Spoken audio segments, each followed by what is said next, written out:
Hello everyone, this is AndresRestart, and this time we are talking about how Star Fox on Nintendo Switch 2 is only just the beginning here. And I mean this in various ways. From one perspective, I believe Star Fox could be marking a significant shift in terms of how Nintendo's handling this year. The first half of this year has had a very casual, cozy focus, but starting in June with Star Fox, I believe things are going to turn around here. We know about Star Fox, we know about Splatoon Raiders, but we also are expecting Fire Emblem Fortune's Weave in the summer as well, and we also know the Dustbloods is supposed to come out later this year. But then there's other expectations, such as the widely reported Ocarina of Time remake. And the timing seems interesting because supposedly we're getting a big direct in June. And so Star Fox here may be kind of like an appetizer for more of a core-centric lineup for the second half of 2026. But then from another perspective here, Star Fox might be one of the first Nintendo-made titles that was made with Switch 2 in mind from the beginning. So far, most of the titles that have come from Nintendo have been made with Switch 1 in mind at first. Mario Kart World, Donkey Kong Bonanza, Pokemon Legends ZA, Metroid Prime 4, all these titles started off as Switch 1 titles.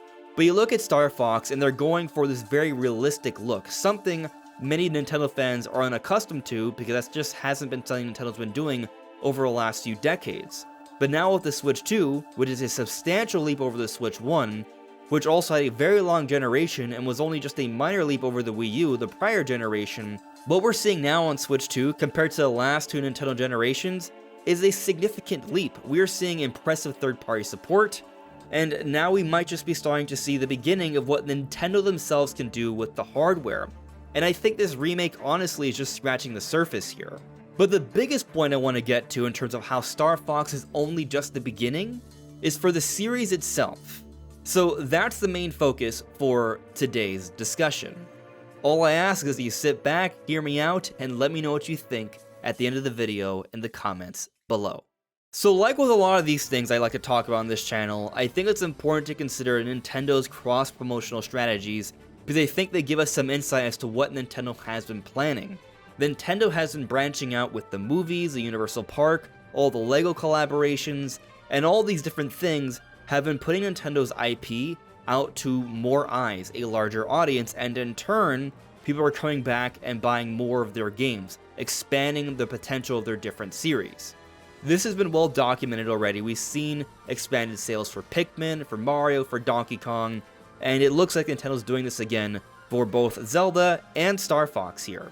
Including Fox McCloud in the Mario Galaxy movie in a similar role to what Donkey Kong had in the prior movie, I think is a really strong indicator for what they are planning here. But things seem to be happening in a slightly different fashion. You see, Donkey Kong Bonanza has been in the works for many years, but it didn't come out until a few years after that Mario movie. This Star Fox title, on the other hand, has a much faster turnaround. Just announced a couple weeks ago, we heard about the reports about a month or so ago, but it's coming out this June, perhaps because Nintendo's now trying to take better advantage of their cross-promotional strategies here. They've seen how this boosted popularity impacts sales, so they made sure to have a Star Fox ready early on, immediately after this big push for Fox McCloud in the movie, which might somewhat explain why we're getting another retelling of the original Star Fox story. You see, the Star Fox story, the original story from the SNES, was reimagined for Star Fox 64.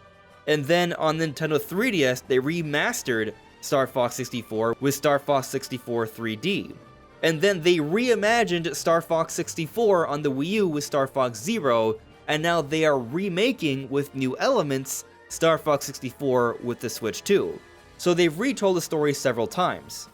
But Star Fox Zero, that was one of the least successful Star Fox games ever. It came out on the failing Wii U. It looks like they're just throwing that out altogether. And so in terms of bringing back the series to a modern audience, to establish a new foundation to move forward with, Star Fox Zero doesn't work.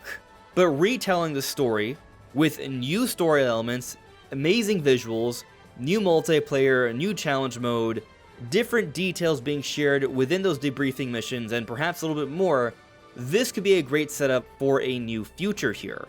A lot of people like to say this is a simple remake, but I don't think that's really fair at all.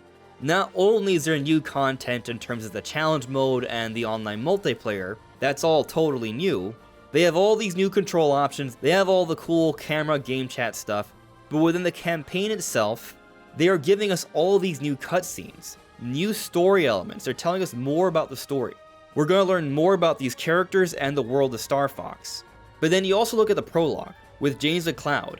What they're telling there is a bit different from the prologue in Star Fox 64. Firstly, they mention that James McCloud is presumed dead in this Switch 2 version. James McCloud was just considered dead in Star Fox 64. So that's an interesting choice of words there. That could be some interesting story setup for later. But also, what they tell in the prologue isn't the same. In Star Fox 64, we are told that both James and Peppy are captured by Andros' army. What we see in the prologue is not them getting captured, but rather James McCloud opening up an escape path for Peppy before they are captured. And so the events are being told a bit differently here.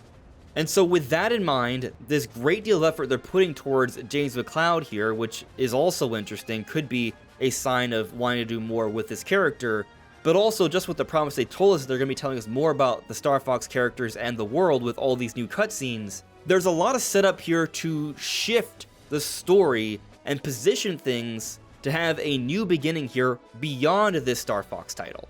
So I think it's going to be interesting to pay attention what happens with this Star Fox title, because that could give us some pretty good insight as to what is next.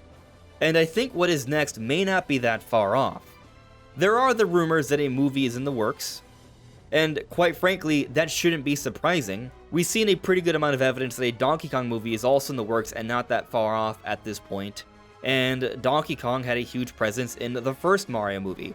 Fox McCloud had a huge presence in this recent Mario Galaxy movie, and they brought in Glenn Powell, a pretty high-profile actor there.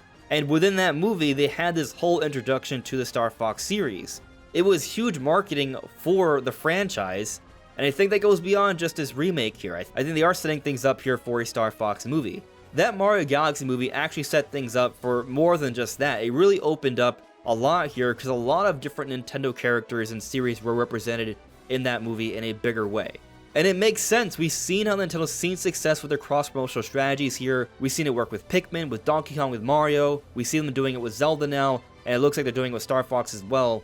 The big idea here should be for Nintendo to expand their series with different movies. Which, if you think about it, if they are now working on a Star Fox movie, and we're going to see that in a few years, timing-wise, putting out the Star Fox remake now makes a lot of sense. You see, when we were first kind of theorizing about Star Fox being the Mario Galaxy movie, I did already have a belief that a Star Fox game was in the works, but it was not thinking it would be coming out this soon. I was kind of thinking something similar to the Mario movie Donkey Kong Bonanza timeline here, a couple years later. What if Nintendo put together this budget title? It is a budget title. Star Fox on Switch 2 is cheaper than most Nintendo titles, and it is a remake, which is easier to get done. So they can get it out quickly, have it come out immediately after the Mario Galaxy movie to see the most significant impact they can in terms of boosted popularity here for the sales, but also retell the story in a good way that sets things up for the future, so there can be a whole new Star Fox audience here, but also be working on a new Star Fox movie and still have a lot of development resources left over to time things well for a new Star Fox title somewhat close to that movie a few years from now. To me, that seems to make the most sense here, actually. And it would also help to better explain why they are retelling the story again. And you know, something else interesting about the Star Fox Direct, at the end, they show the original Star Fox from Super Nintendo, Star Fox 64, and Star Fox Adventures. No other Star Fox games are shown, they just show Fox and Falco and Smash Brothers. And some people have taken this to mean that perhaps Star Fox Adventures is still considered a part of the series canon.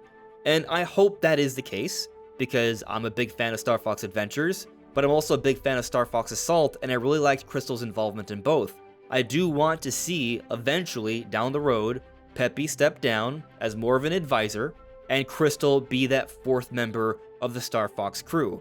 I want to see us get to that point. But I don't think the inclusion of Star Fox Adventures at the end of the Direct there is necessarily confirmation of that. I think it's also important to consider here that what they showed off are the games where Star Fox has had its most exposure. They showed off the 3 best-selling Star Fox titles, and then also Smash Brothers, which is a lot bigger than Star Fox, where Fox and Falco have been popularized. And so I think that was more so just about showing off the more popular games and trying to invite more people to give this latest Star Fox a try. But maybe it does mean a little bit of both here. Regardless, it's going to be interesting to see how they handle this. Because the Star Fox story, well, there's a lot of considerations to be had here. There's Star Fox 2, which they could adapt into a new game, but we're not even sure if they consider that canon because that game was actually cancelled and only released later on for the SNES Classic and Nintendo Switch Online. And then there's Star Fox Command that has 7 different endings, and we don't know what to do with that. So there's a lot of questions here in terms of how they're going to continue moving forward. I think most of you watching, though, are going to agree that they should at least move forward with the crystal part to the timeline. How they fill in those gaps and how they get there moving forward, well, I think we're going to see some clues to that with this Star Fox title. And I also think us finding out who's developing this title could give us some insight as to how long we're going to have to wait for the next one, because if we see who the developer is and it looks like it's kind of a situation where they've established a new developer to just make Star Fox moving forward, that's a big sign that this Star Fox truly is only just the beginning, and the idea is that there's going to be consistent Star Fox games moving forward. I've talked about this before, but I believe something similar is happening with Donkey Kong Bonanza. They had this huge push for Donkey Kong with the movies and all that leading to Donkey Kong Bonanza, but I don't think it ends with Donkey Kong Bonanza. They put so much investment into bringing Donkey Kong back, I don't think the idea is that it ends with one game, but more so, they've established a series here that Nintendo can go back to. We go back to the initial rumors we heard about the Mario Odyssey team working on a Donkey Kong title. The idea of those rumors from DK Vine was that it was going to be younger members from the Odyssey team forming a new team to make Donkey Kong moving forward. And the evidence we've seen thus far? Yes, we know that the Odyssey team has been involved with Donkey Kong Bonanza, but we also know not everyone was involved.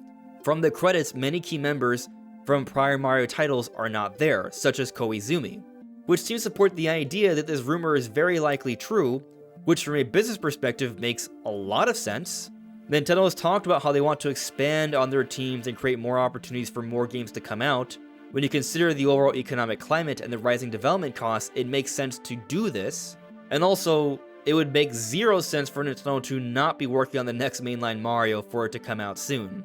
They always have a mainline new 3D Mario available for every new console early on. So yes, what makes sense business-wise is that there's now a new team making Donkey Kong that works alongside the Mario team that makes 3D Mario. And so it has me thinking, could Nintendo be doing this for some of their other series? Did they establish a new team to make Star Fox now?